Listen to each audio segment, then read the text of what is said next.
بسم اللہ الرحمن الرحیم۔ قرآنی فیصلے ہماری بصیرت کے مطابق۔ نواں باب، حصہ سوم۔ وصیت کے حکم کی وضاحت۔ ذیل کا خط ملاحظہ فرمائیے۔ کئی دن سے میں وصیت کے بارے میں قرآنی آیت پر غور کر رہا ہوں۔ اس دوران میرے سامنے مفہوم القرآن بھی ہے، لیکن اس سے بات واضح نہیں ہوئی، اس لیے آپ کے پاس یہ پرچہ ارسال ہے۔ امید ہے کہ آپ اس کے جواب ضرور نوازیں گے۔ آیت 2/180 میں آپ نے لکھا ہے کہ والدین اور اقربین کے لیے قاعدے کے مطابق وصیت کر جاؤ۔ اس آیت میں جس قاعدے کا ذکر ہے وہ کیا ہے؟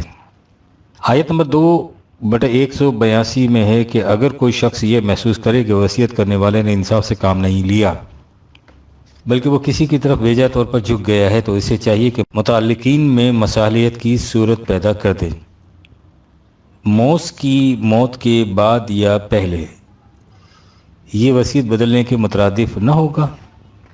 یہاں یہ بات قابل وضاحت ہے کہ جب موص کو اختیار ہے کہ وہ جس کو چاہے وصیت کر دے، تو پھر اس کی وصیت پر یہ پابندی کیسی کہ ہر وارث یہ کہے گا کہ موص نے ناانصافی کی ہے، اس کا فیصلہ کرایا جائے، اور موص کی موت کے بعد تو یہ وصیت کو بدلنا ہی ہوگا۔ آیت 4/11 کے آخری حصے میں ہے کہ وصیت کے بعد جو کہ کی گئی ہو، اس جملے کے بعد ہے کہ تم نہیں جانتے کہ تمہارے ماں باپ یا تمہاری اولاد میں سے کون سا رشتہ نفع رسانی کے لحاظ سے تم سے قریب تر ہے۔ اس لیے یہ حصے خدا نے خود مقرر کر دیے ہیں۔ اس آیت کے مطابق یہ گمان ہوتا ہے کہ جب ہم یہ جان ہی نہیں سکتے کہ کون شخص ہم کو زیادہ نفع رسانی کے لحاظ سے قریب تر ہے، تو پھر اگر ہم وصیت کل مال کی کر دیں تو ظاہر ہے کہ وہ ایسے شخص کے پاس پہنچ سکتی ہے جو ہم سے نفع رسانی میں دور تر ہو، اور یہ قریب تر والے کے ساتھ ناانصافی ہوگی۔ اس امر کی بھی ذرا وضاحت فرما دیجیے۔ 4/12 آیت میں وصیت اور اس کے بعد غیر مضر کا لفظ آیا ہے، جس کا مطلب میں یہ سمجھا ہوں کہ ایسی وصیت کی جائے جو غیر مضر ہو دوسرے وارثوں کے حق میں، جس کا مطلب یہ ہے کہ اگر کوئی شخص تمام مال کی وصیت ایک آدمی کے حق میں کر دے تو دوسرے تمام وارث اس وصیت کی روح سے مضرت رساں ہوئے، یعنی ان کو ضرر پہنچا۔ ان چاروں مقامات سے یہ اشکال ہوتا ہے کہ ان آیتوں میں جو اللہ تعالیٰ نے بندے کو اختیار دیا ہے کہ جس قدر اور جس کو چاہیے وصیت کرے، اس پر کچھ شرطیں لگا دی ہیں جو ان مذکورہ بالا آیتوں میں مذکور ہیں۔ امید ہے آپ ان آیتوں کو مد نظر رکھتے ہوئے ہمیں بصیرت افروز اور اطمینان بخش جواب عنایت فرمائیں گے۔ جواب قرآن کریم میں ہے، كتب عليكم إذا حضر أحدكم الموت إن ترك خيرا الوصية للوالدين والأقربين بالمعروف حقا على المتقين۔ 2/180 تم میں سے جب کسی کے سامنے موت آ موجود ہو اور وہ مال و دولت اپنے پیچھے چھوڑ رہا ہو، تو اس کے ذمہ فرض ہے کہ وہ اپنے والدین اور دیگر اقربا کے حق میں قاعدے قانون کے مطابق وصیت کریں۔ ایسا کرنا متقیوں کے لیے لازم ہے۔ آپ دیکھیے کہ اس آیت میں وصیت کے حکم کی کس قدر شدت کے ساتھ تاکید کی گئی ہے۔ پہلے کہا گیا ہے کہ کتب علیکم، تم پر فرض قرار دیا گیا ہے، اور آخر میں حقاً علی المتقین، ایسا کرنا متقیوں پر لازم ہے۔ کیا لازم ہے؟ اپنے ترکے کے لیے اپنے والدین اور دیگر اقربا کے حق میں وصیت کرنا۔ یہ قرآن کریم کا حکم ہے، اور آپ کو معلوم ہے کہ ہماری موجودہ شریعت کا حکم کیا ہے؟ یہ کہ وصیت 1/3 ترکے سے زائد میں جائز نہیں، اور یہ بھی والدین و اقربا یعنی وارثوں کے حق میں نہیں ہو سکتی۔ آپ دیکھتے ہیں کہ یہ حکم قرآن کریم کے اس قدر تاکیدی حکم کے یکسر خلاف ہے۔ اس حکم شریعت کی بنیاد کیا ہے؟ ایک روایت۔ کہا جاتا ہے کہ روایت کے پرکھنے کے جو معیار مقرر ہیں ان میں سب سے پہلا معیار یہ ہے کہ وہ روایت قرآن کے خلاف نہ ہو۔ یہاں ہم دیکھ رہے ہیں کہ ایک روایت قرآن کریم کے اس قدر واضح اور تاکیدی حکم کے سریعاً خلاف ہے، لیکن اسے صحیح تسلیم کیا جاتا ہے۔ اس سے ایک اہم سوال پیدا ہوتا ہے کہ جب کسی روایت اور قرآن کریم کی آیت میں تضاد واقع ہو تو اس وقت کیا کیا جائے؟ آپ کہیں گے کہ اس کا جواب آسان ہے، روایت کے متعلق کہہ دیا ہے کہ وہ رسول اللہ کی ہو نہیں سکتی، اس لیے غلط ہے، قرآن کا حکم اٹل ہے۔ لیکن نہیں، ارباب شریعت کا جواب یہ نہیں، ان کا جواب یہ ہے کہ ایسی صورت میں سمجھ لیا جائے کہ قرآن کی آیت منسوخ ہے اور روایت کا حکم واجب التعمیل ہے۔ ان کے اپنے الفاظ ملحہ فرمائیے۔ نبی کے قول کے لیے ضروری نہیں کہ وہ قرآن کے مطابق ہو، تب حجت رہے اور مطابق نہ رہے تو حجت نہ رہے۔ اس کی دلیل یہ ہے کہ قرآن میں ہے کتب علیکم 2/180، اور رسول اللہ نے فرمایا لا وصیت للوارث، وارث کے لیے وصیت نہیں ہے، اور تواتر سے ثابت ہے کہ عمل اس حدیث پر رہا ہے، یعنی وارث کے لیے وصیت ناجائز قرار دے دی گئی ہے۔ حدیث نے قرآن کو منسوخ کر دیا اور قول رسول قرآن کی آیت کے خلاف حجت اور موجب عمل رہا۔ فتنہ انکار حدیث از علامہ حافظ محمد ایوب مرحوم۔ اس تمہید کے بعد مذکورہ بالا خط کی طرف آئیے۔ اس سلسلے میں سب سے پہلے یہ سمجھ لیجئے کہ جو مال کسی شخص کی ملکیت میں ہو، اس میں سے کوئی شخص بطور حق کچھ مطالبہ نہیں کر سکتا۔ وہ اس مال کا مالک ہے اور اسے حق حاصل ہے کہ وہ اپنی صوابیت کے مطابق جسے چاہے اور جتنا چاہے دے دے۔ اپنی زندگی میں دے دے تو اسے اس کا بھی اختیار ہے، اور اگر وہ اسے اپنی موت کے بعد دینا چاہے تو اس کے لیے وصیت کر دے۔ وصیت کرنا قرآن کی روح سے فرض ہے، لیکن اگر ایسا ہو کہ کوئی شخص وصیت کر نہیں سکا یا اس کی وصیت اس کے پورے ترکے کو محیط کور نہیں کرتی، تو پھر اس کی تقسیم ان حصوں کے مطابق کی جائے گی جنہیں خدا نے مقرر کر دیا ہے۔ اس لیے اس نے ہر حصے کے بعد کہا ہے کہ من بعد وصیت توصون بہا او دین 4/12۔ یہ تقسیم متوفی کا قرضہ ادا کرنے اور اس کی وصیت پوری کرنے کے بعد ہوگی۔ اس تقسیم کے سلسلے میں کہا کہ اس کا اختیار لوگوں کو اس لیے نہیں دیا گیا کہ متوفی تو جانتا تھا کہ کون کتنے کا مستحق تھا، لیکن دوسرے لوگ نہیں جان سکتے تھے۔ اس لیے اگر اس تقسیم کا اختیار انہیں دے دیا گیا تو ہو سکتا ہے کہ اس میں ناانصافی ہو جائے، لہذا اس کا اختیار خدا نے اپنے ہاتھ میں رکھا ہے۔ لكم لا تدرون أيهم أقرب لكم نفعا۔ 4/11 کا یہی مطلب ہے۔ یہ بات متوفی سے نہیں کہی گئی، اس کے وفات کے بعد دوسرے لوگوں سے کہی گئی ہے۔ اللہ تعالیٰ کے نزدیک وصیت کی اہمیت کس قدر ہے، اس کا اندازہ اسے لگائیے کہ اس نے صرف ایک اصولی حکم دینے پر ہی اکتفا نہیں کیا، بلکہ آیات 5/106 108 میں پوری تفصیل سے بتا دیا کہ وصیت کس طرح کرنی اور لکھوانی چاہیے۔ یہ ہے وہ قاعدہ اور قانون جس کی طرف 2/180 میں اشارہ کیا گیا، یعنی بالمعروف کہہ کر۔ سورہ بقرہ میں وصیت کے متعلق حکم دینے کے بعد ہے فمن خاف من موص جنفا او اثما فاصلح بينهم فلا اثم عليه۔ 2/182۔ اگر کوئی شخص دیکھے کہ وصیت کرنے والے نے انصاف سے کام نہیں لیا بلکہ وہ کسی کی طرف بیجا طور پر جھک گیا ہے تو اسے چاہیے کہ متعلقین میں مصالحت کی صورت پیدا کر دے۔ اس میں وصیت کرنے والے کے اختیار پر کوئی پابندی نہیں لگائی گئی، نہ ہی کسی کو اس کا اختیار دیا گیا کہ وہ اس کی وصیت میں تبدیلی کر دے۔ کہا صرف یہ گیا ہے کہ اگر کوئی شخص محسوس کرے کہ وصیت کرنے والے نے شدت جذبات یا عدم علم کی بنا پر کسی ایسے شخص کو محروم کر دیا ہے یا کم کر دیا ہے جو اس کی امداد کا زیادہ مستحق ہے اور ایسا ممکن ہے، تو وہ کوشش کرے کہ ان کے درمیان مصالحت ہو جائے۔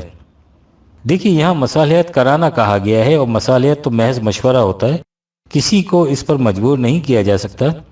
اگر وصیت کرنے والا زندہ ہے تو اسے سمجھایا جائے، اور اگر وہ فوت ہو جائے تو جس کے حق میں وصیت کی گئی ہو اس سے کہا جائے کہ بھائی حق تو اس پر تمہارا ہی ہے، لیکن تمہارا فلاں رشتہ دار بڑا محتاج ہے، کچھ اسے بھی دے دو۔ یہ وجہ ہے کہ اس آیت کے آخر میں کہا گیا ہے کہ ان اللہ غفور الرحیم۔ 2/182۔ خدا چاہتا ہے کہ جو غیر محفوظ ہے اس کی حفاظت ہو جائے، اور جو محتاج پرورش ہے اسے پرورش کا سامان میسر آ جائے۔ مصالحت کی کوشش سے یہی مقصود ہے۔ آیت 4/12 میں جو غیر مضار کہا گیا ہے تو یہ یا تو اس کا تعلق صرف دین سے ہے، اس صورت میں اس چیز کو صرف عدالت متعین کرے گی کہ متوفی نے جو قرض لیا تھا اس سے اس کا منشا کسی کو ضرر پہنچانا تو نہیں تھا، اور اگر اس کا تعلق وصیت سے بھی ہے تو اس کی وہی صورت ہوگی جسے ہم نے اوپر مصالحت کے ضمن میں بیان کیا ہے۔ اگر مصالحت کی کوشش ناکام رہے گی تو وصیت برقرار رہے گی۔ اس ضمن میں اس نقطے کو پھر سے سامنے لے آنا چاہیے کہ کسی شخص کے مال میں سے دوسرا شخص اپنے حق کے طور پر کچھ مطالبہ نہیں کر سکتا، اس لیے وصیت پر قانونی پابندی کوئی نہیں ہے، پابندی اخلاقی ہے، اور اخلاقی پابندیاں تو قرآن مومن کی زندگی کے ایک ایک سانس پر عائد کرتا ہے۔ واضح ہے کہ وصیت یا وراثت وغیرہ کے احکام اس عبوری دور سے متعلق ہیں جب ہنوز اسلامی نظام اپنی آخری شکل میں قائم نہ ہوا ہو۔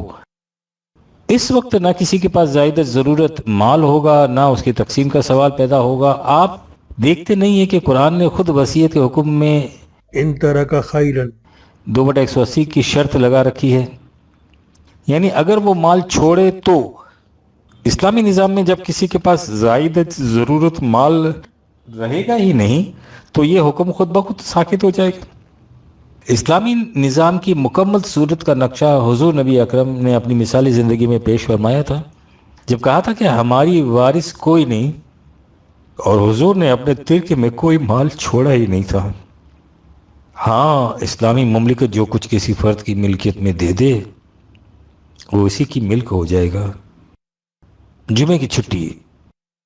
پاکستان کی مرکزی اسمبلی میں یہ اہم ترین مسئلہ زیر بحث ہے کہ ہفتہ وار تعطیل کس دن کی جائے گی۔ جن لوگوں کی نگاہیں ملی اور بین الاقوامی تقاضوں پر ہیں، ان کی تجویز ہے کہ چھٹی حسب معمول اتوار کے دن رکھی جائے، لیکن مولوی صاحبان کا ارشاد ہے کہ یہ چیز خلاف شریعت ہے۔ دین کا تقاضا ہے کہ جمعے کے دن کا کاروبار بند رکھا جائے۔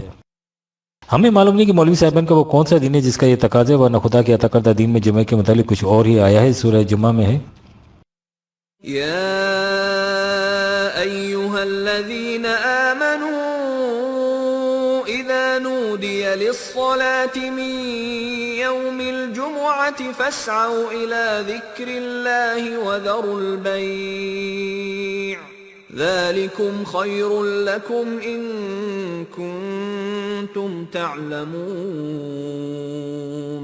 فَإِذَا قُضِيَتِ الصَّلَاةُ فَانتَشِرُوا فِي الْأَرْضِ وَابْتَغُوا مِن فَضْلِ اللَّهِ۔ 62/9 اور 10۔ اے ایمان والو، جب جمعے کے دن صلاۃ کے لیے آواز اذان دی جائے تو کاروبار چھوڑ دیا کرو اور اللہ کے ذکر کی طرف لپک کر آ جایا کرو، یہ تمہارے لیے بہتر ہے اگر تم سمجھو تو۔ اور جب صلاۃ ختم ہو جائے تو پھر ملک میں پھیل جاؤ اور رزق خداوندی کی تلاش کرو۔ ان آیات سے واضح ہے کہ قرآن کریم جمعے کو سارا دن کاروبار بند رکھنے کا تصور نہیں دیتا، اس کے برعکس وہ بتاتا ہے کہ کاروبار صرف صلاۃ کے وقت کے لیے بند کیا جائے، اس سے پہلے اس کے بعد اور کاروبار جاری رکھا جائے گا۔ واضح رہے کہ اس قسم کے مسائل کے ہفتے میں کون سے دن کاروبار بند رکھا جائے کا تعلق دین سے نہیں، ملی تقاضوں سے ہے۔ ہم نے جو قرآن کریم کے مندرجہ بالا آیت پیش کی وہ یہ بتانے کے لیے کہ مذہبی پیشوائیت کا جو یہ مطالبہ ہے کہ جمعے کی چھٹی دین کا تقاضا ہے، یہ غلط ہے۔ اگر انہوں نے یہ تقاضا قرآن سے ثابت کرنا ہے تو پھر قرآن تصریحات خود ان کے مطالبے کے خلاف جاتی ہیں۔ اگر ہم ہفتے میں کسی روز بھی چھٹی نہ کریں تو یہ بھی دین کے خلاف نہیں ہوگا، اور اگر ہفتے کے کسی ایک روز چھٹی کرنا چاہیں تو یہ دین اس سے بھی نہیں روکتا۔ دو قومی نظریہ، قوم اور امت۔ ہمارا دور بھی عجیب و غریب ہے، اس میں لوگ مسلمان ہونے کے مدعی بھی ہوتے ہیں اور اسلام کے فروعات نہیں بلکہ مسلمات سے انکار بھی کرتے ہیں۔ انکار ہی نہیں کرتے بلکہ اس انکار پر اصرار بھی کرتے ہیں اور اپنے انکار کو حق بجانب ثابت کرنے کے لیے بحث بھی کرتے ہیں۔ اسلام کی بنیادی مسلمات میں سے ایک یہ بھی ہے کہ اس نے پوری نوع انسانی کی تقسیم دو گروہوں میں کی ہے، اور اس تقسیم کا معیار کفر اور ایمان ہے۔ هو الذي خلقكم فمنكم كافر ومنكم مؤمن۔ 64/2۔ خدا نے تمہیں پیدا کیا سو تم میں سے ایک گروہ کفار کا ہے اور ایک گروہ مومنین کا ہے۔ اس معیار تقسیم و تفریق کی روح سے دنیا میں بسنے والے تمام مسلم ایک گروہ کے افراد ہیں اور غیر مسلم دوسرے گروہ کے افراد ہیں۔ اسی کے دور حاضر کے اسلام میں دو قومی نظریہ کہتے ہیں۔ اس نظریے کی روح سے دنیا کے تمام مسلمان ایک قوم کے افراد قرار پا جاتے ہیں۔ جب ہم اس قرآنی نظریہ تقسیم کو پیش کرتے ہیں تو اس پر یہ اعتراض کیا جاتا ہے کہ اگر اس نظریے کو صحیح تسلیم کر لیا جائے تو اس کے معنی یہ ہوں گے کہ پاکستان اور افغانستان میں دو الگ الگ قومیں نہیں بستی، یہ ایک ہی قوم ہے۔ اور اس سے آگے یہ کہ پاکستان اور افغانستان میں کیا اس نظریے کی روح سے تمام مسلم ممالک میں بسنے والے افراد ایک قوم ہیں، اور یہ بات خلاف حقیقت ہے۔ مختلف اسلامی ممالک کے مسلمان الگ الگ قومیں ہیں، اس لیے اس سے واضح ہے کہ اسلام میں قومیت کا معیار ایمان کا اشتراک نہیں، وطن کا اشتراک ہے۔ لہٰذا یہ دعویٰ غلط ہے کہ اسلام میں قومیت کا معیار ایمان کا اشتراک ہے۔ آپ نے اس منطق کی صغرا کبریٰ پر غور فرمایا؟ وہ صغرا کبریٰ یہ ہے کہ چونکہ اس وقت مختلف ممالک میں بسنے والے مسلمان اپنے آپ کو الگ الگ قوم سمجھتے ہیں، اس لیے یہ کہنا غلط ہے کہ اسلام کی روح سے معیار قومیت ایمان کا اشتراک ہے۔ یعنی ہم یہ کہتے ہیں کہ قرآن کریم کی نص صریح کی روح سے معیار قومیت کفر اور اسلام کا اختلاف ہے، اور ان حضرات کا ارشاد ہے کہ چونکہ موجودہ مسلمانوں کا عمل اس کے خلاف ہے، اس لیے یہ دعویٰ غلط ہے کہ اسلام کی روح سے معیار قومیت ایمان کا اشتراک ہے۔ ذرا اس دلیل کو آگے بڑھائیے اور دیکھیے کہ اس کا نتیجہ کیا نکلے۔ قرآن کریم کا ارشاد ہے کہ وَلَا تَكُونُوا مِنَ الْمُشْرِكِينَ من الذين فرقوا دينهم وكانوا شيعا 30/31-32 مسلمانوں تم اسلام لانے کے بعد پھر سے مشرکین میں سے نہ ہو جانا، یعنی ان لوگوں میں سے نہ ہو جانا جنہوں نے اپنے دین میں فرقے پیدا کر لیے، اور آپ اس کی تردید میں کہتے ہیں کہ نہیں، چونکہ مسلمانوں میں ہر جگہ فرقے موجود ہیں اس لیے یہ کہنا غلط ہے کہ اسلام میں فرقہ سازی شرک ہے، یا یہ کہ قرآن کریم میں ہے کہ ومن لم يحكم بما انزل الله فاولئك هم الكافرون، جو لوگ کتاب اللہ کے مطابق حکومت قائم نہیں کرتے وہ کافر ہیں، اور آپ کہتے ہیں کہ اس وقت کوئی اسلامی مملکت بھی ایسی نہیں جہاں حکومت کتاب اللہ کی مطابق قائم ہو، اس لیے کہنا غلط ہے کہ جو لوگ کتاب اللہ کے مطابق حکومت قائم نہیں کرتے وہ کافر ہیں۔ یہ ہے منطقی نتیجہ اس دلیل کا۔ چونکہ مختلف ممالک میں بسنے والے مسلمان اپنے آپ کو الگ الگ قومی سمجھتے ہیں، اس لیے کہنا غلط ہے کہ اسلام میں معیار قومیت ایمان کا اشتراک ہے، یعنی ان حضرات کے نزدیک صحیح اور غلط کا معیار مسلمانوں کا موجودہ عمل ہے، نہ کہ قرآن کا فیصلہ۔ اس دلیل کا بودھا پن کسی دلیل کا محتاج نہیں، ہم دیکھ چکے ہیں قرآن کریم کی روح سے نوع انسان کے دو ہی گروہ ہیں، کافر اور مومن۔ سوال یہ ہے کہ اس معیار تقسیم کی وجہ سے ایمان کے اشتراک کے بنا پر جو گروہ وجود میں آتا ہے اس کے متعلق قرآن کیا کہتا ہے؟ وہ کہتا ہے کہ وَكَذَلِكَ جَعَلْنَاكُمْ أُمَّةً وَسَطًا لِتَكُونُوا شُهَدَاءَ عَلَى النَّاسِ وَيَكُونَ الرَّسُولُ عَلَيْكُمْ شَهِيدًا 2/143۔ اور اس طرح ہم نے تمہیں ایک بین الاقوامی امت بنایا تاکہ تم وہ انسان کے اعمال کی نگران ہو، رسول تمہارے اعمال کا نگران رہے۔ سوال یہ ہے کہ اس طرح سے جو امت وجود میں آئی تھی وہ کسی خاص خطۂ زمین میں بسنے والے مسلمانوں پر مشتمل تھی یا ساری دنیا میں بسنے والے مسلمانوں پر؟ اس آیت میں جعلناکم علیکم کم کی ضمیر کا اطلاق کس خاص وطن کے مسلمانوں پر ہوتا تھا؟ یہ تمام دنیا میں بسنے والے مسلمانوں پر۔ اس میں شہداء علی الناس کا فریضہ تمام دنیا کے مسلمانوں کا تھا یا کسی خاص خطۂ ارض میں بسنے والے مسلمانوں کا؟ اس میں رسول کی نگرانی کسی خاص ملک کے مسلمانوں تک محدود تھی یا ساری دنیا کے مسلمان اس کے احاطے میں آ جاتے تھے؟ فرمائیے کہ اس میں وہ کون سا جز تھا جو کسی ایک ملک میں بسنے والے مسلمانوں کو دوسرے مسلمانوں سے الگ کرتا تھا؟ اس آیت کی روح سے خدا نے ایک امت متشکل کی تھی، متشکل نہیں کی تھی۔ اس نے کہیں بھی امت عربیہ، امت مصریہ، امت ایرانیہ، امت عراقیہ وغیرہ نہیں کہا تھا۔ اس نے دوسری جگہ کہا ہے كنتم خير أمة أخرجت للناس 3/109۔ تم ایک بہترین امت ہو جسے نوع انسانی کی بہبود کے لیے مبعوث کیا گیا ہے۔ اس میں بھی وہی سوال پیدا ہوتا ہے، تم کی ضمیر کسی خاص خطۂ زمین کے مسلمانوں کے لیے ہے یہ تمام دنیا میں بسنے والے مسلمانوں کے لیے ہے؟ یہ جو للناس کی منفعت کے لیے امت کی تشکیل کی گئی تھی وہ کسی خاص وطن میں محصور تھی یا ساری دنیا میں پھیلی ہوئی تھی؟ قرآن کریم کہتا ہے کہ ایمان کے اشتراک کی بنا پر جو امت وجود میں آتی ہے وہ مکان کے اعتبار سے یہ حدود فراموش نہیں ہوتی، زمان کے اعتبار سے بھی قیود ناآشنا ہوتی ہے۔ یعنی یہی نہیں کہ کسی ایک زمانے میں مختلف ممالک میں بسنے والے مومن ایک امت کے افراد ہوتے ہیں، بلکہ اس نظریے پر ایمان رکھنے والے دنیا میں جب اور جہاں بھی ہو گزرے ہیں وہ سب ایک ہی امت کے افراد تھے۔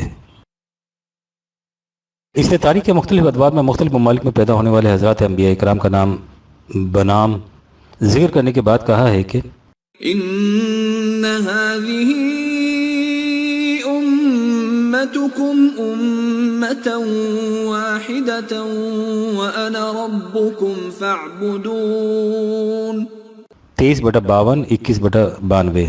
یہ سب ایک ہی امت تھے اور ان کے ایک امت ہونے کی بنیاد یہ تھی کہ وہ ایک ہی خدا کی محکومیت اختیار کیے ہوئے تھے۔ واضح ہے کہ چونکہ امت کی تشکیل اس کے نبی کی نسبت سے ہوتی ہے، اس لیے قرآن کریم نے جو مختلف انبیاء کرام کا ذکر کر کے انہیں امت واحدہ قرار دیا ہے تو اس سے مفہوم یہی ہے کہ ان کے متبعین ایک ہی امت کے افراد تھے۔ اس سے واضح ہے کہ کسی ایک خطۂ زمین کے ایک ہی زمانے کے مومن ہی ایک امت نہیں، اس اصول کو ماننے والے شروع سے آج تک ایک ہی امت کے افراد ہیں۔ اس نے یہاں تک کہہ دیا کہ اس امت کا نام بھی شروع سے آج تک ایک ہی رہا ہے۔ هو سماكم المسلمين من قبل وفي هذا 22/78۔ اس نے اس سے پہلے بھی تمہارا نام مسلم رکھا تھا اور اس قرآن میں بھی یہی نام رکھا گیا ہے، لہذا حضرت نوح سے لے کر آج تک جن لوگوں نے بھی ایمان کے اشتراک کو معیار قومیت تسلیم کر لیا وہ امت مجتمع کے افراد قرار پا گئے، بلا لحاظ اس امر کے کہ وہ کس زمانے میں گزرے ہیں اور کون سے ملک میں بستے تھے۔ قرآن کریم نے انہیں امت کہہ کر ہی نہیں پکارا، وہ ایک قدم آگے جاتا ہے اور کہتا ہے کہ سب اخواتن، بھائی بھائی ہیں۔ سورہ آل عمران میں ہے، تم حبل اللہ کتاب اللہ کو مضبوطی سے تھامے رکھو اور خدا کی اس نعمت کو یاد کرو کہ تم ایک دوسرے کے دشمن تھے، اس نے تمہارے دلوں کو ایک دوسرے سے جوڑ دیا اور یوں اپنی نعمت سے تمہیں باہمی بھائی بھائی بنا دیا۔ فأصبحتم بنعمته إخوانا 3/102۔ ظاہر ہے کہ اس رشتہ یا اخوت سے کسی ایک وطن کے مسلمان ہی پیوست نہیں، اس میں ساری دنیا کے مسلمان منسلک ہیں، اور یہ رشتہ اعتصام بحبل اللہ قرآن سے وابستگی ایمان ہے، جیسا کہ دوسری جگہ یہ کہہ کر اس کی وضاحت کر دی کہ إنما المؤمنون إخوة 49/10۔ حقیقت یہ ہے کہ کسی ایک خطے زمین کے نہیں بلکہ ساری دنیا میں بسنے والے مومن ایک دوسرے کے بھائی ہیں۔ یہ ظاہر ہے کہ اخوت کا رشتہ قومیت کے رشتے سے کہیں زیادہ عمیق اور مستحکم ہوتا ہے۔ یہاں یہ کہا کہ مومن ایک دوسرے کے بھائی ہیں، جس کا مطلب واضح ہے کہ اخوت کے اس رشتے کی بنیاد ایمان کا اشتراک ہے۔ جو لوگ ایمان میں ان سے مشترک نہیں وہ اس زمرے میں شامل نہیں ہو سکتے، اگر وہ اس میں شامل ہونا چاہیں تو صرف ایمان لانے سے ہی ایسا کر سکتے ہیں۔ غور کیجیے، عرب کے رہنے والے غیر مسلم مشرکین قریش اور مسلمان وطن، نسل، رنگ، زبان کے اشتراک کے باوجود ایک امت کے افراد قرار نہیں پا سکے۔ ان کے متعلق واضح الفاظ میں کہا گیا ہے فَإِن تَابُوا وَأَقَامُوا الصَّلَاةَ وَآتَوُا الزَّكَاةَ فَإِخْوَانُكُمْ فِي الدِّينِ 9/11۔ اگر یہ اپنی موجودہ کفر کی روش سے تائب ہو کر تمہارے اقامت صلاۃ اور ایتاء زکوٰۃ کے فریضے میں شریک ہو جائیں تو پھر یہ دین میں تمہارے بھائی بن سکتے ہیں۔ یعنی ان کے اور تمہارے درمیان تمام مشترک عناصر، نسل، رنگ، زبان، وطن وغیرہ کا اشتراک نہیں انہیں تمہارا بھائی نہیں بنا سکتے، حالانکہ ان میں سے اکثر و بیشتر خونی رشتے کی بنا پر بھی بعض مسلمانوں کے بھائی تھے۔ یہ دین کے اشتراک کی بنا پر تمہارے بھائی بن سکتے ہیں، اور یہ رشتہ اخوت کسی ایک دور کے مومنین تک ہی محدود نہیں بلکہ جیسا کہ پہلے کہا جا چکا ہے یہ گزرے ہوئے زمانے کے مومنین تک کو بھی محیط ہے۔ چنانچہ قرآن نے ہر دور کے مسلمانوں سے کہا کہ ان کی دعا یہ ہونی چاہیے کہ ربنا اغفر لنا ولإخواننا الذين سبقونا بالإيمان 59/10۔ اے ہمارے نشو نما دینے والے، ہمیں بھی مغفرت عطا فرما اور ہمارے ان بھائیوں کو بھی جو ایمان کے ساتھ ہم سے پہلے گزرے ہیں۔ آپ نے دیکھا کہ ایمان کے اشتراک کی بنا پر متشکل ہونے والی امت کس طرح زمان و مکان کے حدود سے ماورا ہوتی ہے، اور ان میں باہمی رشتہ قومیت ہی کا نہیں ہوتا، اس سے کہیں گہرا اخوت کا رشتہ ہوتا ہے۔ آپ یقیناً حیران ہوں گے کہ قرآن کریم کی اس قدر واضح تعلیم کی موجودگی میں وطنیت کو معیار قومیت قرار دینے والے مسلمان اپنے دعوے کی تائید میں دلیل کیا لاتے ہیں، وہ بھی سن لیجیے۔ وہ کہتے یہ ہیں کہ قرآن نے ایمان کے اشتراک کی بنا پر امت بنائی ہے، قوم نہیں بنائی۔ ایمان کے اشتراک سے امت وجود میں آتی ہے اور وطن کے اشتراک سے قوم۔ تحریک پاکستان کے دوران دو قومی نظریے کے مخالف یہی دلیل لایا کرتے تھے۔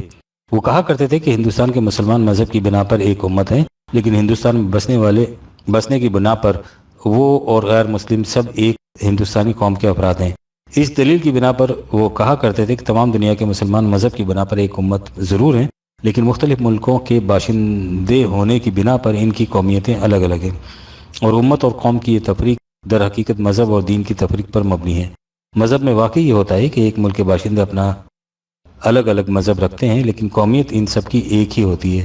لیکن دین میں اس قسم کی سنویت کا تصور بھی نہیں کیا جا سکتا۔ یہ سنویت سیکولرزم کی پیدا کردہ ہے۔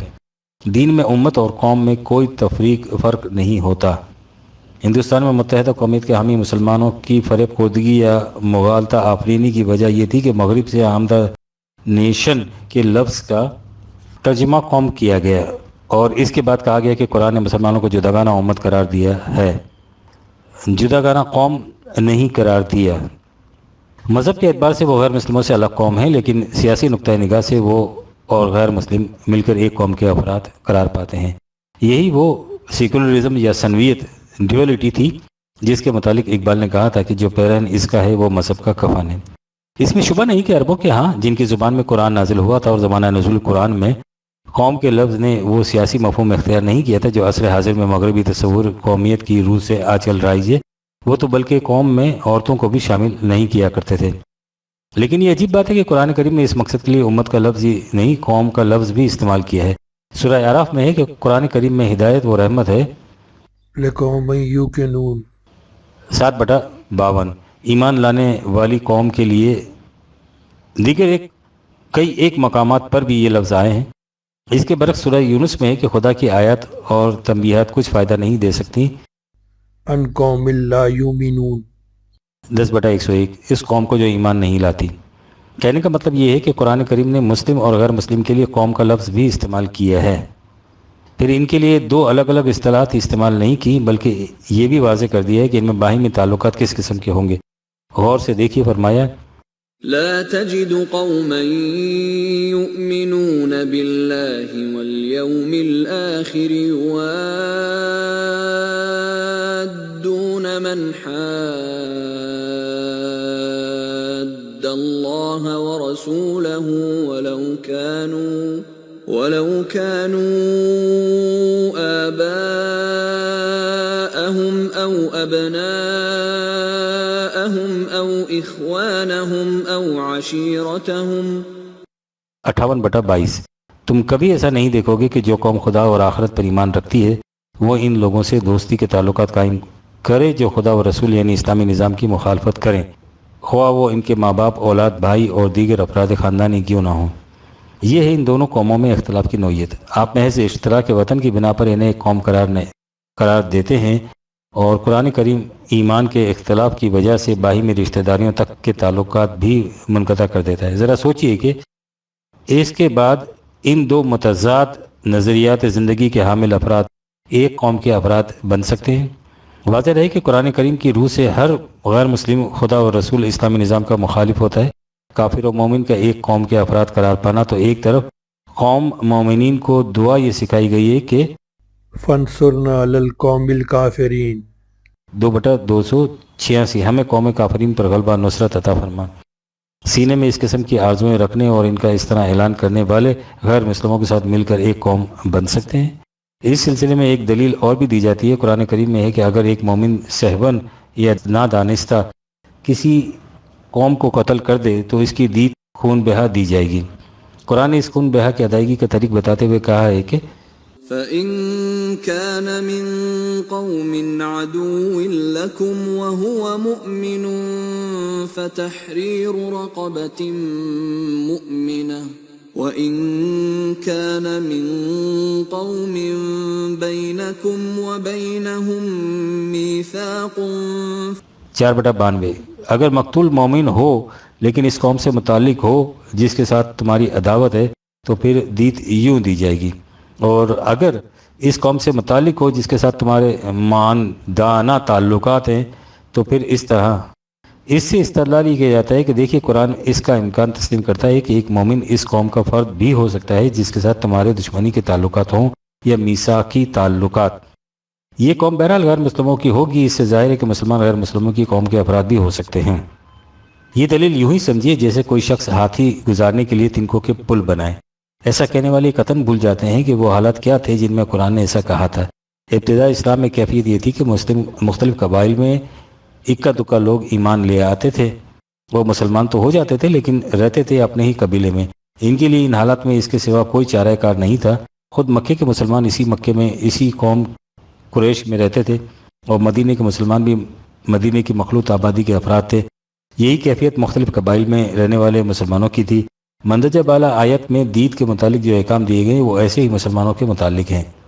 اس کے بعد جب ایک ایسا مقام میسر آ گیا جہاں اسلامی مملکت کے قیام کے امکانات روشن تھے یعنی مدینہ، تو مکے کی جماعت ہجرت کر کے وہاں منتقل ہو گئی۔ جب وہاں اپنی آزاد مملکت قائم ہو گئی تو جہاں جہاں بھی مسلمان بستے تھے ان سے کہہ دیا کہ وہ بھی ہجرت کر کے مدینہ آ جائیں۔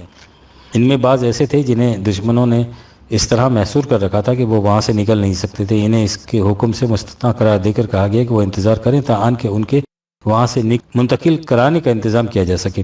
اس دوران میں ان کی ہر ممکن اعانت اور خبرگیری کا خیال رکھا جائے گا، یعنی یہ وہ لوگ تھے جو وہاں سے نکلنے کے لیے ہر وقت مضطرب و بے قرار رہتے تھے لیکن بامر مجبوری ایسا کر نہیں پا سکتے تھے۔ 4/98 2/273 اور یہی تھے جنہیں وہاں سے نکالنے کے لیے آخر الامر مملکت اسلامیہ کی جنگ کا حکم دیا۔ 4/75 کچھ لوگ مسلمان ایسے بھی تھے جنہیں ہجرت کے امکانات حاصل تھے لیکن وہ وہاں سے آنا نہیں چاہتے تھے۔ یہ وہ لوگ تھے جنہیں آپ عصر حاضر کے اسلام میں متحدہ قومیت کے حامی کہہ سکتے ہیں، یعنی یہ مذہب کی حیثیت سے تو مسلمان رہنا چاہتے تھے لیکن اپنی قومی حیثیت وطنی یا نسلی رکھنا چاہتے تھے۔ آپ کو معلوم ہے کہ قرآن کریم نے ان کے متعلق کیا کہا؟ یہ کہا کہ یہ لوگ منافق ہیں، چاہتے یہ ہیں کہ جس طرح خود دعوی ایمان کے باوجود کافر کے کافر رہنا پسند کرتے ہیں تمہیں بھی کافر بنا دیں۔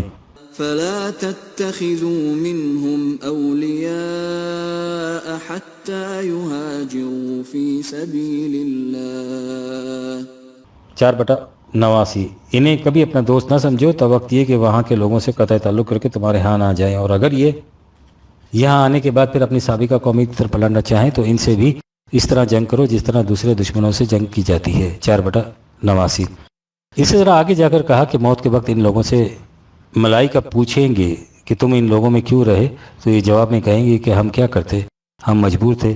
جواب دیا جائے گا کہ تم مجبور کیوں تھے؟ خدا کی زمین وسیع تھی اور تمہیں نقل مکانی کے امکانات حاصل تھے، پھر یہ عذر کیسا؟ چنانچہ انہیں جہنم میں دھکیل دیا جائے گا۔ 4/97 ہم ان حضرات سے جو یہ کہتے ہیں کہ اگر کسی مسلمان کو مذہبی آزادی حاصل ہو تو وہ اشتراک وطن کی بنا پر غیر مسلموں کی قوم کا فرد بن کر رہ سکتا ہے، یہ کرنا چاہتے ہیں کہ وہ اس پر غور کریں کہ جن مسلمانوں کا اوپر ذکر کیا گیا ہے وہ مسلمان رہنا چاہتے تھے اور مسلمان رہنے میں انہیں کسی قسم کی دشواری بھی نہیں تھی، پھر وہ کون سی بات تھی جس کی بنا پر قرآن انہیں جہنمی قرار دے رہا ہے اور مسلمانوں سے کہہ رہا ہے کہ ان سے دوستانہ تعلقات ہرگز روا نہ رکھیں، اور اگر وہ اپنی روش پر اصرار کریں تو ان سے جنگ بھی کریں۔ بات صرف اتنی تھی کہ وہ ان حضرات کے تصور کے مطابق امت اور قوم میں فرق کرتے تھے۔ وہ امت کے اعتبار سے مسلمان رہنا چاہتے تھے لیکن قومیت کے لیے وطن یا نسل کو معیار قرار دیتے تھے۔ یہ وہ سنویت تھی جس کی بنا پر قرآن انہیں مسلمان ہی تسلیم نہیں کرتا تھا۔ یہ ہے معیار قومیت کی اہمیت قرآن کی روح سے، جسے آج کل محض ایک سیاسی مسئلہ تصور کر کے درخور اہمیت نہیں سمجھا جاتا۔ اب رہا یہ سوال کہ آج کل ساری دنیا کے مسلمانوں نے وطن یا نسل کو معیار قومیت قرار دے رکھا ہے، دین معیار قومیت کہیں نہیں، تو یہ مسلمانوں کا قصور ہے، قرآن کا نہیں۔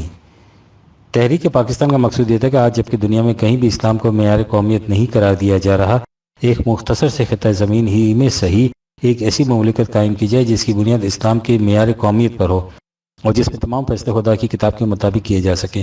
مقصد یہ تھا کہ یہ مملکت اسلام کے احیاء کے لیے ذرہ اولین فرسٹ کرسٹل کا کام دے۔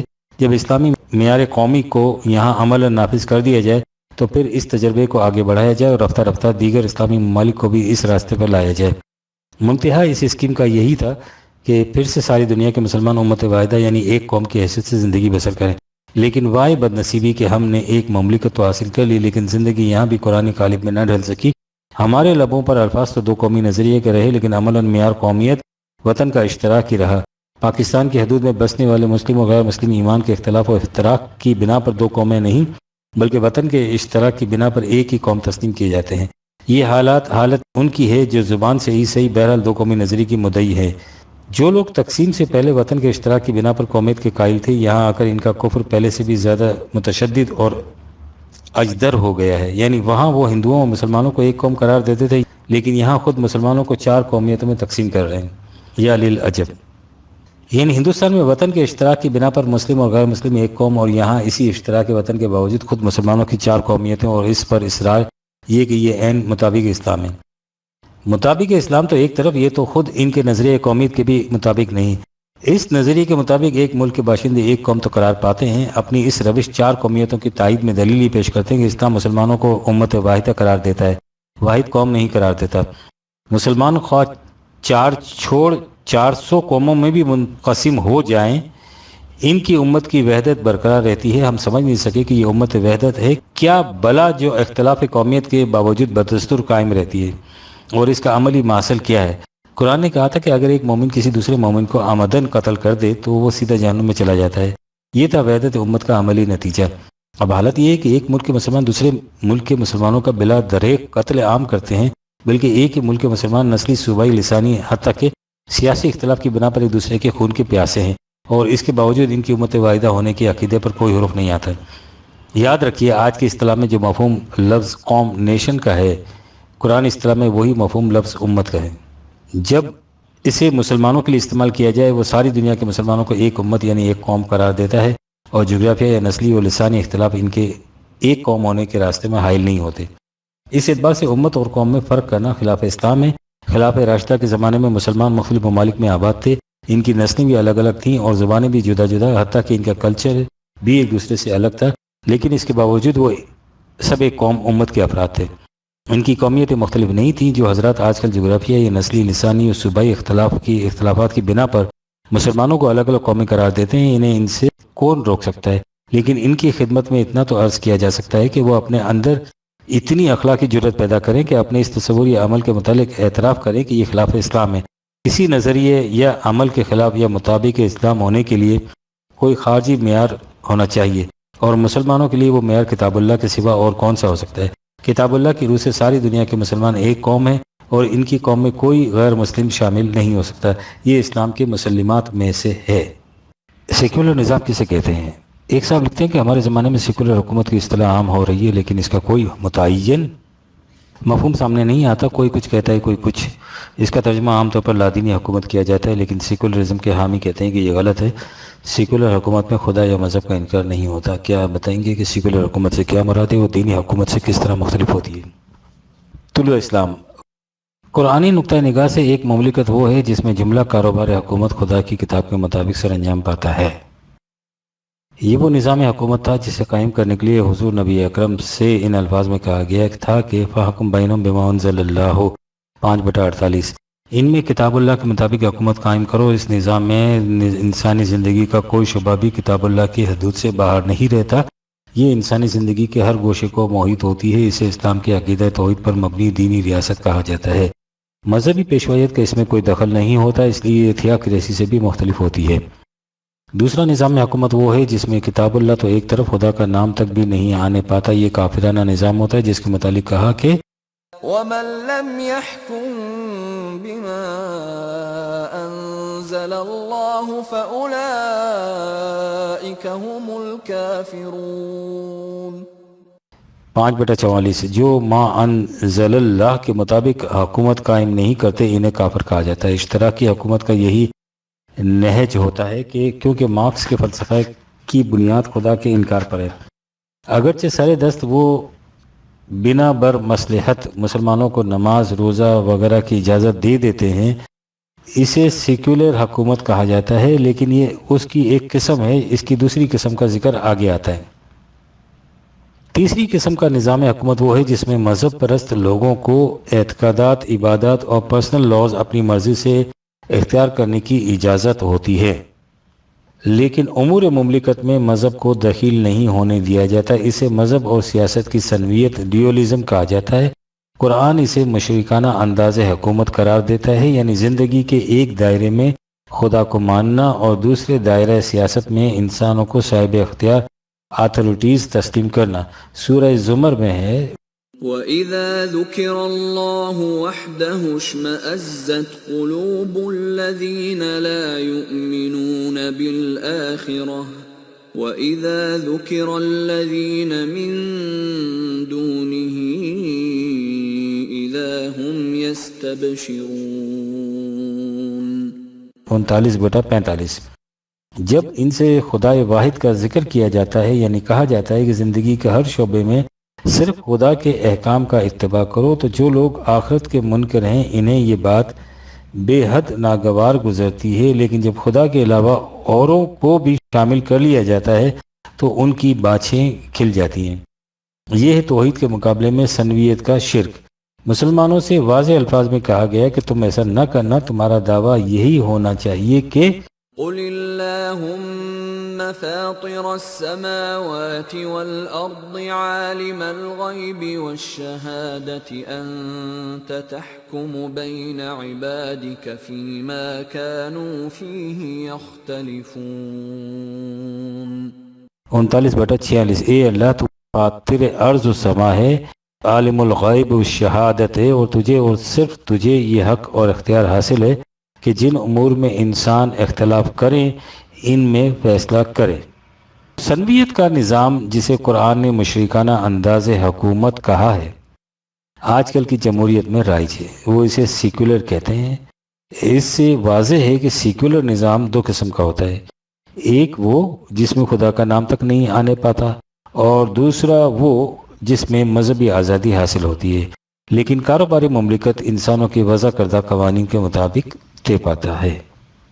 اس دائرے میں خدا کو دخیل نہیں ہونے دیا جاتا۔ قرآن کریم کی روح سے سیکولر نظام دونوں قسم کے باطل ہیں، یعنی کافرانہ بھی اور مشرکانہ بھی، لیکن چونکہ شرک کو بھی سنگین ترین ظلم عظیم قرار دیتا ہے 31/13، اس لیے وہ سیکولر نظام جس میں صرف مذہبی آزادی ہوتی ہے اس کے نزدیک سب سے زیادہ مردود قرار پاتا ہے۔ یہ اس لیے کہ کافرانہ سیکولر نظام میں مسلمانوں کو دھوکہ نہیں دیا جا سکتا، لیکن مشرکانہ سیکولر نظام میں مسلمانوں کو مطمئن کرا دیا جاتا ہے کہ انہیں مذہبی آزادی حاصل ہے، اور یہی اسلام کا تقاضا ہے۔ یہی وہ فریب خوردگی یا فریب آفرینی ہے جس کی طرف اشارہ کرتے ہوئے قرآن مجید کہتا ہے أفتؤمنون ببعض الكتاب وتكفرون ببعض 2/85۔ کیا تمہاری کیفیت یہ ہے کہ تم کتاب کے ایک حصہ اعتقادات، عبادات، شخصی قوانین پر ایمان رکھتے ہو اور اس کے دوسرے حصے متعلقہ امور مملکت سے انکار کرتے ہو؟ فما جزاء من يفعل ذلك منكم إلا خزي في الحياة الدنيا ويوم القيامة يردون إلى أشد العذاب وما الله بغافل عما تعملون 2/85۔ یاد رکھو تم میں سے جو ایسا کرے گا تو اس کا نتیجہ اس کے سوا کچھ نہیں ہوگا کہ وہ اس دنیا میں بھی ذلیل و خوار ہوگا اور قیامت میں بھی شدید ترین عذاب میں مبتلا۔ خدا تمہارے اعمال سے بے خبر نہیں ہے۔ یہ ہے وہ نظام جس میں مسلمانوں کی حالت وہ ہوتی ہے جسے قرآن کریم نے ان الفاظ میں بیان کیا ہے وما يؤمن أكثرهم بالله إلا وهم مشركون 12/106۔ وہ ایمان کا دعویٰ کرنے کے باوجود مشرک رہتے ہیں۔ یہ ہے وہ سیکولر نظام جسے ہندوستان میں ہندو قائم کرنا چاہتا تھا۔ اس کے برعکس تحریک پاکستان کا مطالبہ دینی نظام کے قیام کے لیے جداگانہ مملکت کا تھا۔ ہمارے نیشنلسٹ علماء کرام وہاں ہندو کی تائید و حمایت کرتے تھے اور تحریک پاکستان کی مخالفت۔ یہی حالت دوسرے قومیت پرست مسلمانوں کے لیڈروں کی تھی، یعنی یہ سب سیکولر نظام کے داعی تھے۔ یہی وہ لیڈر ہیں جو پاکستان میں بھی سیکولر نظام کے لیے کوشاں ہیں۔ شیخ مجیب الرحمن اسی نظام کا حامی تھا جس کے لیے اس نے پاکستان سے علیحدگی اختیار کر لی۔ اب بقیہ حصہ ملک میں بھی ایسی سیاسی جماعتیں ہیں جن کے منشور میں سیکولر نظام کے قیام کا مطالبہ شامل ہے، اور اس دور کے نیشنلسٹ علماء جو یہاں آ گئے ہیں یا ان کے متبعین اور عقیدت مند ان کی تائید کرتے ہیں، جو مذہب پرست بظاہر سیکولر نظام کے مخالف ہیں اور اقامت دین کی تحریک کے مدعی یہاں تھیوکریٹک نظام قائم کرنا چاہتے ہیں جس میں نظام حکومت مذہبی پیشوائیت کے ہاتھ میں ہوتا ہے۔ ما انزل اللہ کے مطابق قیام حکومت ان میں سے کسی کا بھی مطالبہ یا نصب العین نہیں ہے۔ جہاں تک مملکت پاکستان کا تعلق ہے، اس نے نظری اور آئینی طور پر تو اپنے دینی ہونے کا اعلان کر رکھا ہے، لیکن عملاً یہاں بھی ہنوز سیکولر نظام رائج ہے۔ پاکستان تو ایک طرف، کتاب اللہ کی حکومت اس وقت دنیا میں کہیں بھی نہیں ہے۔ مغرب زت و بیگانہ، مشرق ہوما افسانہ، وقت است کے در عالم نقش دیگر انگیزی۔ مسجد اقصی سے کون سی مسجد مراد ہے؟ سورہ بنی اسرائیل کی پہلی آیت ہے سبحان الذي أسرى بعبده ليلا من المسجد الحرام إلى المسجد الأقصى 17/1۔ اس کا عام ترجمہ یوں کیا جاتا ہے، پاک ہے وہ ذات جو اپنے بندے کو راتوں رات مسجد حرام سے مسجد اقصی تک لے گئی یا کو لے گئی۔ اس آیت میں مسجد اقصی سے مراد بیت المقدس لیا جاتا ہے اور کہا جاتا ہے کہ اس کا تعلق واقع معراج سے ہے، جب حضور پہلے مکے سے بیت المقدس تشریف لے گئے اور پھر وہاں سے آسمانوں کی سیر فرمائی۔ میں نے مفہوم القرآن میں لکھا ہے کہ یہ در حقیقت واقع ہجرت کا بیان ہے، اور اس میں مسجد اقصی سے مراد مدینہ طیبہ ہے۔ قدامت پرست طبقے کی طرف سے اس پر حسب عادت شور مچا دیا گیا اور اس کے خلاف دلیل دی گئی کہ یہ بالکل نئی بات ہے، اس سے پہلے کسی نے ایسا نہیں کہا۔ جہاں تک میری معلومات کا تعلق ہے، متقدمین میں سے غالباً کسی نے ایسا نہیں کہا تھا، لیکن میرے نزدیک یہ دلیل ہی بے معنی ہے۔ صحیح بات صحیح ہے، خواہ وہ پہلی مرتبہ ہی کیوں نہ کہی گئی ہو، اور غلط بات غلط ہے، خواہ اسے 1000 بار ہی کیوں نہ دہرایا گیا ہو۔ میں نے اس کے بعد اپنی کتاب شاکر رسالت میں موجودہ مسجد اقصی کی تاریخ بھی بیان کر دی تھی۔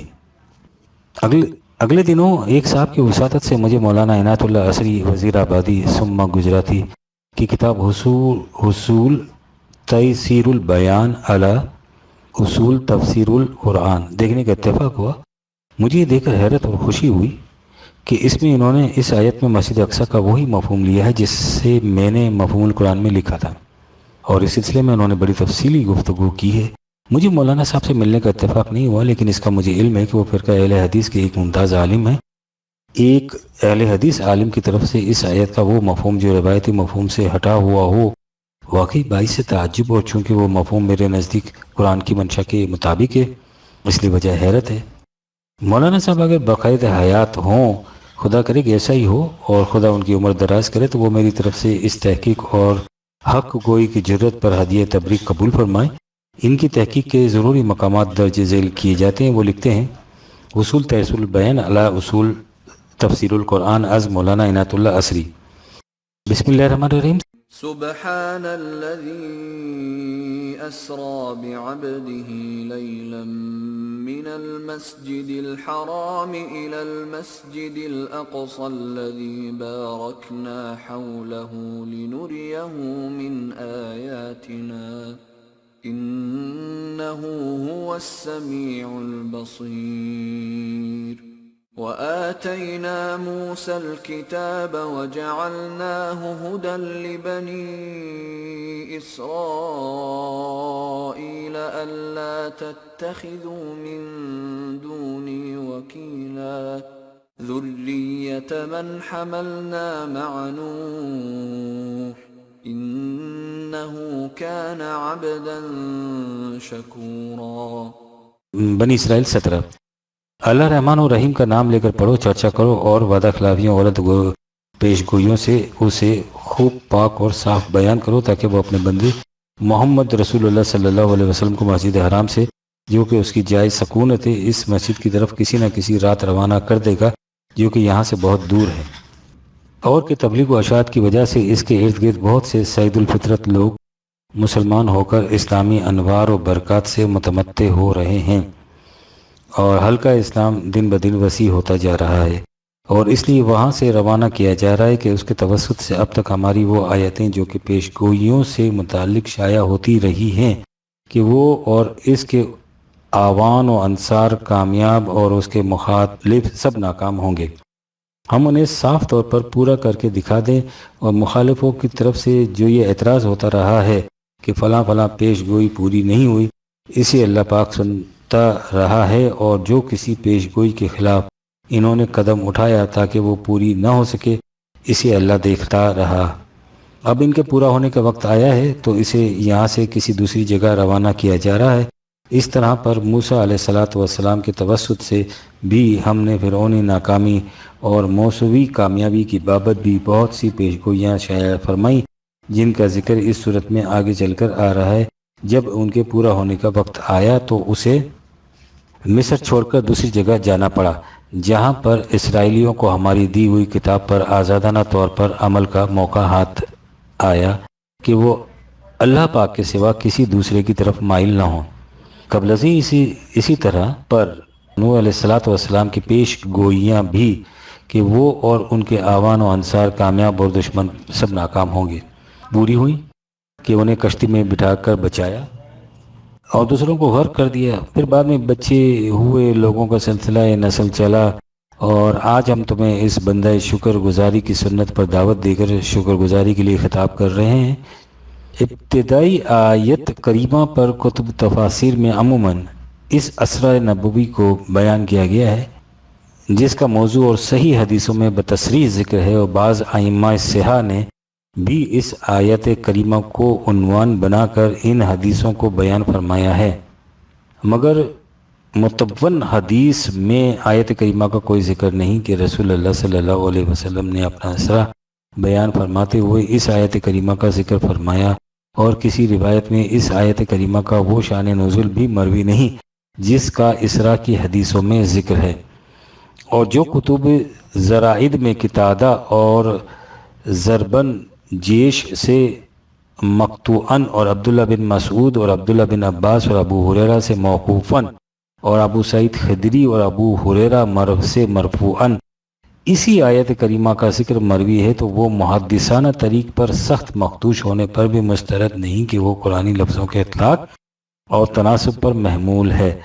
علاوہ اس کے اسراء کی جن حدیثوں میں رسول اللہ صلی اللہ علیہ وسلم کے ذہاب کا ذکر ہے، ان میں آپ کے ایاب کی بھی تصریح ہے، مگر آیت کریمہ میں جس اسراء کا ذکر ہے اس میں واپسی کا کوئی ذکر کیا اشارہ تک بھی نہیں۔ سورہ انفال جو ادوۃ الدنیا اور ادوۃ القصوہ کا ذکر آیا ہے، اس پر بحث کرتے ہوئے مصنف نے لکھا ہے کہ بدا مکہ سے کسوہ ہوا، اور جب یہ کسوہ ہے تو مدینہ بالاولا کسوہ ٹھہرا اور اس کی مسجد نبوی اقصیٰ ہوئی، بلکہ وفا الوفا جلد نمبر 1 صفحہ نمبر 16 میں مطالعے وغیرہ کا حوالہ دے کر بیان کیا گیا ہے کہ مدینہ طیبہ کے ناموں میں سے ایک نام اس کا اقصیٰ بھی ہے۔ صحیح بخاری میں ہے کہ مسجد نبوی جس جگہ تعمیر ہوئی اس جگہ پر آپ کی تشریف آوری سے پہلے مسلمان اس میں نماز پڑھا کرتے تھے، اور فتح الباری میں ابن سعد سے منقول ہے کہ رسول اللہ صلی اللہ علیہ وسلم کی تشریف آوری سے پہلے مسجد نبوی کی جگہ پر اسعد نماز پڑھایا کرتے تھے، اور وفا الوفا جلد نمبر 1 صفحہ 232 میں بحوالہ ابن اسحاق منقول ہے کہ رسول اللہ صلی اللہ علیہ وسلم کی تشریف آوری سے پہلے مسجد نبوی کی جگہ میں اسد بن زرارہ 5 وقتہ نماز پڑھتے اور پڑھایا کرتے تھے، بلکہ جمعہ بھی وہیں پڑھایا کرتے تھے۔ پھر جب رسول اللہ صلی اللہ علیہ وسلم تشریف لائے تو آپ بھی وہاں پر ہی نماز پڑھتے پڑھاتے رہے۔ پھر اس کے بعد اسد کی کوششوں سے آپ نے وہاں پر مسجد تعمیر فرمائی، جو کہ آج تک مسجد نبوی کے نام سے موسوم ہے، اور جہاں پر مسجد قباء تعمیر ہوئی وہاں پر بھی رسول اللہ صلی اللہ علیہ وسلم کی تشریف آوری سے پہلے 5 وقتہ نماز بلکہ جمعہ بھی پڑھایا جاتا تھا، اور امام سالم تھے اور خطیب مصعب تھے۔ فتح الباری پارہ 15 صفحہ 476 میں بحوالہ ابن ابی شیبہ جابر سے مروی ہے کہ مدینہ طیبہ میں رسول اللہ صلی اللہ علیہ وسلم کی تشریف آوری سے پہلے جہاں جہاں پر تبلیغ و اشاعت سے اسلام پھیلا اور لوگ مسلمان ہوئے، وہاں پر مسجد بنا کر نماز شروع کر دی گئی۔ اس کے بعد محترم مصنف نے بڑی تفصیل سے بیان کیا ہے کہ سورہ بنی اسرائیل میں جو آیا ہے وَلِيَدْخُلُوا الْمَسْجِدَ كَمَا دَخَلُوهُ أَوَّلَ مَرَّةٍ 17/7، تو اس مسجد سے کیا مراد ہے؟ انہوں نے بدلائل و براہین واضح کیا ہے کہ اس سے مراد وہ مسجد اقصیٰ نہیں جس کا ذکر آیت اسراء میں آیا ہے۔ جس مسجد کا ذکر آیا اسراء میں آیا ہے اس سے مراد مدینہ طیبہ ہی ہے۔ بیت المقدس والی مسجد کا نام مسجد اقصیٰ بعد میں رکھا گیا۔ مولانا نے اپنے مقالے میں اسراء کا ترجمہ لے گیا کے بجائے لے جائے گا، روانہ کر دے گا کیا ہے، یعنی ماضی کے بجائے مستقبل۔ اس کی تائید میں بھی انہوں نے دلائل دیے ہیں، یہ نقطہ بھی قابل غور ہے۔